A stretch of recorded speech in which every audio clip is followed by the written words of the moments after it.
नमस्कार, स्वागत है आपका आपके अपने चैनल उज्जवल जीके में और मैं हूं सीमा तेजस। आज हम पढ़ने जा रहे हैं शैव एवं भागवत धर्म। कक्षा 6 से लेकर 12 तक एनसीईआरटी सार संग्रह हम पढ़ रहे हैं। इसके अंतर्गत हम वैदिक धर्म, बौद्ध धर्म, जैन धर्म से संबंधित वीडियोस कर चुके हैं। अगर आप वो वीडियो देखना चाहते हैं तो आप उज्जवल जीके की प्लेलिस्ट में जाकर एनसीईआरटी सार संग्रह में देख सकते हैं। तो चलिए पढ़ना शुरू करते हैं। शैव एवं भागवत धर्म। नयनार कौन थे? तो देखिए नयनार कौन थे? शैव उपासक थे नयनार। मत्तम यूर से क्या तात्पर्य है? मतम यूर से तात्पर्य है प्राचीन भारत में एक शैव संप्रदाय। प्राचीन भारत में एक शैव संप्रदाय मतम यूर कहलाता था। त्रिमूर्ति तथा अर्धनारीश्वर की पूजा किस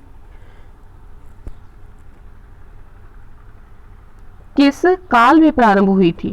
किस काल में प्रारंभ हुई थी? गुप्त काल में त्रिमूर्ति और अर्धनारीश्वर की पूजा प्रारंभ हुई थी। मेगस्थनिज ने भगवान शिव को कौन सी संज्ञा दी थी? तो देखिए मेगस्थनिज ने भगवान शिव को डायोनिसिस की संज्ञा दी थी। डायोनिसिस। जैन ग्रंथ उत्तराध्ययन सूत्र में वासुदेव का संबंध किस जैन तीर्थंकर से बताया गया है? तो देखिए जैन ग्रंथ उत्तराध्ययन सूत्र में वासुदेव का संबंध अरिष्टनेमि से बताया गया है। लिंग पूजा का प्रथम स्पष्ट उल्लेख किस पुराण में मिलता है? तो लिंग पूजा का प्रथम जो स्पष्ट उल्लेख है वो मत्स्य पुराण में मिलता है। देखिए अथर्ववेद और श्वेताश्वर उपनिषद में शिव का एक नाम महादेव मिलता है। ठीक है, तो ये भी आप ध्यान रखिएगा। और साथ ही शिव की जो प्राचीनतम मूर्ति है वो पहली शताब्दी ईस्वी की है, जो मद्रास के निकट रेनीगुंटा में सिद्ध गुडीमल्लम लिंग के रूप में प्राप्त हुई है। तो ये चीजें भी आप याद रखिएगा। अर्धनारीश्वर मूर्ति में आधे शिव तथा आधे पार्वती किसके प्रतीक हैं? तो अर्धनारीश्वर जो मूर्ति है उसमें आधे शिव और आधे जो पार्वती हैं वो देव और उसकी शक्ति के योग का प्रतीक है। दक्षिण भारत में शैव आंदोलन में किसकी प्रमुख भूमिका थी? तो देखिए दक्षिण भारत में शैव आंदोलन जो था उसमें नयनार संतों की प्रमुख भूमिका थी।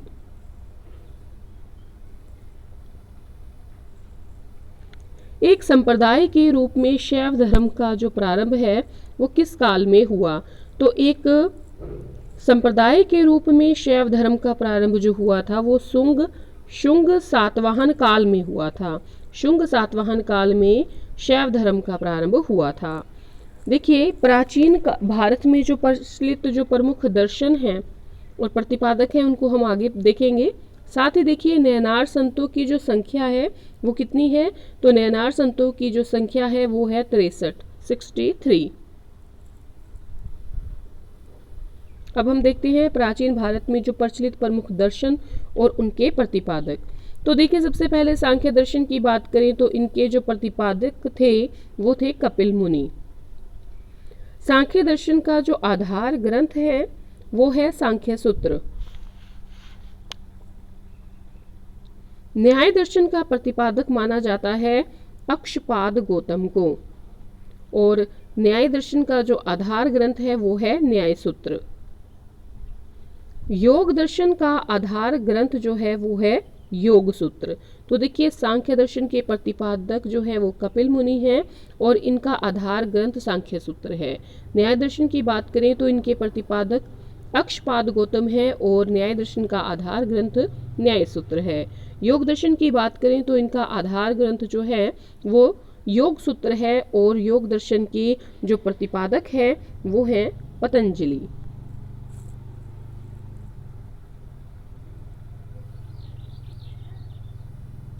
नेक्स्ट है वैशेषिक दर्शन के जो प्रतिपादक हैं वो उल्लुक भी कहलाते हैं, कणाद भी कहलाते हैं। ठीक है, वैशेषिक दर्शन के प्रतिपादक कणाद या उल्लुक। वैशेषिक दर्शन का आधार ग्रंथ है वैशेषिक सूत्र। मीमांसा दर्शन की बात करें तो इनका जो आधार ग्रंथ है वो है मीमांसा दर्शन का आधार ग्रंथ है पूर्व मीमांसा सूत्र और इनके प्रतिपादक है जैमिनी।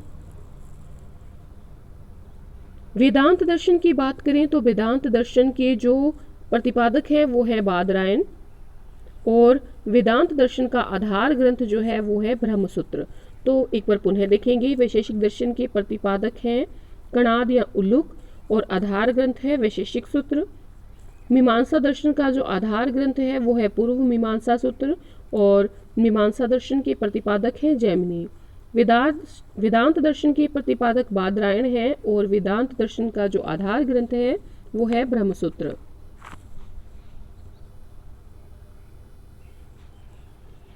आजीवक संप्रदाय की बात करें तो इनके संस्थापक हैं मखली पुत्र गोशाल। घोर अक्रियवादी जो संप्रदाय है इसके संस्थापक हैं पूर्ण कश्यप। यदृच्छावाद के संस्थापक हैं आचार्य अजित केश काम्बलिन। भौतिकवादी संप्रदाय के संस्थापक हैं पकुद कच्चायन। अनिश्चयवादी संप्रदाय के संस्थापक हैं संजय वेठली पुत्र।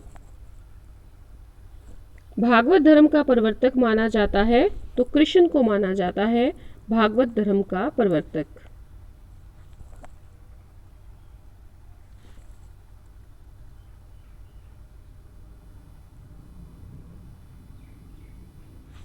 नेक्स्ट है, किस ग्रंथ में सर्वप्रथम देवकी के पुत्र कृष्ण का वर्णन किया गया है?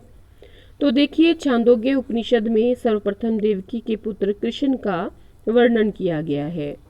भागवत संप्रदाय के विकास का श्रेय किन शासकों को दिया जाता है? तो गुप्त शासकों को भागवत संप्रदाय के विकास का श्रेय दिया जाता है। कर्म का सिद्धांत किस दर्शन से संबंधित है? तो देखिए, कर्म का सिद्धांत जो है वो मीमांसा से संबंधित है। देखिए, हेलियोडोरस तक्षशिला का निवासी था और उसके बेसनगर अभिलेख से वासुदेव के संबंध का जो वर्णन है वो मिलता है। तो ये चीज भी आप याद रखिएगा।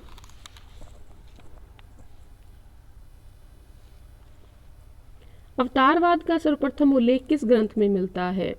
तो श्रीमद् भगवद गीता में अवतारवाद का जो है सर्वप्रथम उल्लेख मिलता है।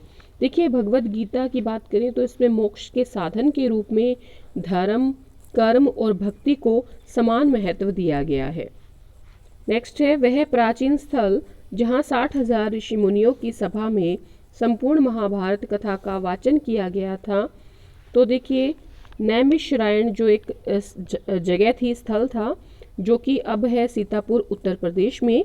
यहाँ पर 60,000 ऋषि मुनियों की सभा में संपूर्ण महाभारत कथा का वाचन किया गया था। भागवत संप्रदाय में भक्ति के रूपों की संख्या कितनी है? तो 9 है। कितनी है? 9 है, जिसको कि आप नवधा भक्ति भी कह सकते हैं। नवधा भक्ति।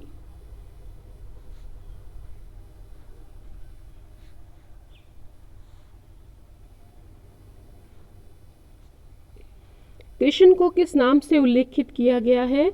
कृष्ण जो थे इनको हेराक्लीस के नाम से उल्लेखित किया गया है। ठीक है, और किसने किया है? मेगस्थनीज ने। दक्षिण भारत में वैष्णव मत का विस्तार किसने किया था? तो दक्षिण भारत में जो अलवार संत थे, कौन से? अलवार संत। अलवार जो संत थे उन्होंने वैष्णव मत का विस्तार किया था और नयनारों ने शैव जो मत है उसका विस्तार किया था। अलवार संतों की संख्या की बात करें तो 12 है। ठीक है, और इन संतों में अंडाल नामक जो महिला संत है उसका भी उल्लेख है, जिन्हें दक्षिण की मीरा भी कहा जाता है। गुप्त शासक चंद्रगुप्त द्वितीय ने विक्रमादित्य, विक्रमांक और परम भागवत आदि उपाधियां धारण की थी। देखिए, हम NCERT का सार संग्रह पढ़ रहे हैं, जिसके अंतर्गत हम इतिहास जो है वो पढ़ रहे हैं। प्राचीन भारतीय इतिहास, मध्यकालीन भारतीय इतिहास और आधुनिक भारतीय इतिहास। तो इसमें जो भी हम देखेंगे चीज़ें वो NCERT बेस होंगी। ठीक है, 6 से लेकर 12th क्लास तक। तो आज के लिए इतना ही। आशा है आपको वीडियो पसंद आई होगी। अगर आपको वीडियो पसंद आई है प्लीज़ कमेंट करें, लाइक करें और अगर चैनल पर नए हैं तो प्लीज़ चैनल को सब्सक्राइब करें। धन्यवाद।